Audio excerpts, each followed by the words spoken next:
வணக்கம்.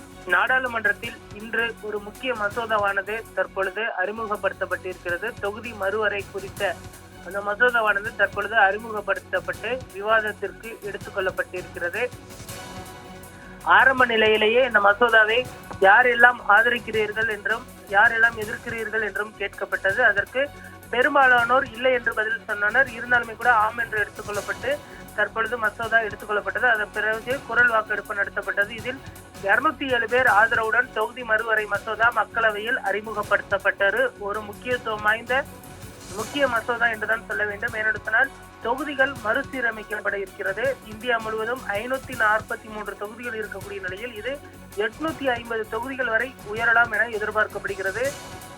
பகுதிவாரி கணக்கெடுப்பில் 207 பேர் ஆதரவளித்த நிலையில் எதிராக 126 பேர் வாக்களித்தனர். நாடாளுமன்ற மக்களவை தொகுதி மறுவரை மசோதா தற்பொழுது அறிமுகம் செய்யப்பட்டு வாக்கெடுப்பு நடத்தப்பட்டு இருக்கிறது. அதே போன்று இதற்கு எதிர்கட்சி வரிசையில் இருக்கக்கூடிய TR பாலு எழுந்து தற்போது இதற்கு எங்களுடைய கட்சி எதிர்ப்பு தெரிவிக்கிறோம், இதற்காக எங்களுடைய தலைவர் கருப்பு கொடியை காட்டியிருக்கிறார் என்றும் சொன்னார். அப்பொழுது சபாநாயகர் குறுக்கிட்டு, நீங்கள் கருப்பு கொடியை காட்டினால் என்ன, மஞ்சள் கொடியை காட்டினால் என்ன என்று கிண்டலாக பதிலளித்தார். தற்பொழுது திமுக இந்த மசோதாவை தற்பொழுது கடுமையாக எதிர்த்து வரக்கூடிய நிலையில் நாடாளுமன்றத்தில் இது தற்பொழுது தாக்கலாகி அறிமுகப்படுத்தப்பட்டிருக்கிறது. இந்த மசோதா மீது ஒவ்வொருத்தரும் தங்களுடைய கருத்துக்களை தெரிவித்ததற்கு பின்பு இது பார்த்திபனால் குரல் வாக்கெடுப்பு மூலம் நிறைவேற்றப்படும் என்றும் தெரிய வருகிறது. இந்த மசோதாவிற்கு தெலுங்கு தேசம் உள்ளிட்ட கட்சிகள் ஆதரவு தர இருக்கின்றன. ஆனால் தமிழகத்தை பொறுத்தவரை அதிமுக இந்த மசோதாவை ஆதரிக்குமா என்பதை தற்பொழுது இருக்கக்கூடிய ஒரு முக்கிய கேள்வியாக இருக்கிறது. ஆனால்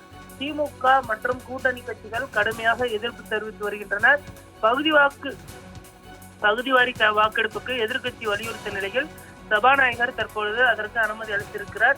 ஒவ்வொரு கட்சிகளின் சார்பில் ஒவ்வொருவருக்கு வாய்ப்பு வழங்கப்பட இருக்கிறது. தொகுதிவாரி கணக்கு வருவரை எதற்கு கொண்டுவரப்பட இருக்கிறது என்பது குறித்து விளக்கமளித்ததற்கு பின்பு மசோதாவானது தற்பொழுது நிறைவேற்றப்படும் என்றும் தெரிய வந்திருக்கிறது. அதே போன்று பெண்கள் மசோதாவும் தனியாக தாக்கல் செய்யப்பட்டிருக்கிறது.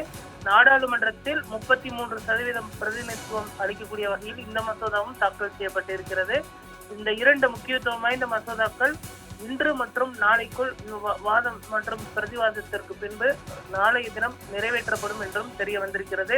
தமிழ்நாடு சட்டப்பேரவை தேர்தல் நடைபெற இருக்கக்கூடிய சூழலில் தற்பொழுது அவசர நிலையில் இந்த மசோதாவை ஏன் கொண்டு வருகிறீர்கள் என்றும் எதிர்க்கட்சிகளின் சார்பில் கேள்விகளும் எழுப்பப்பட்டு வருகிறது.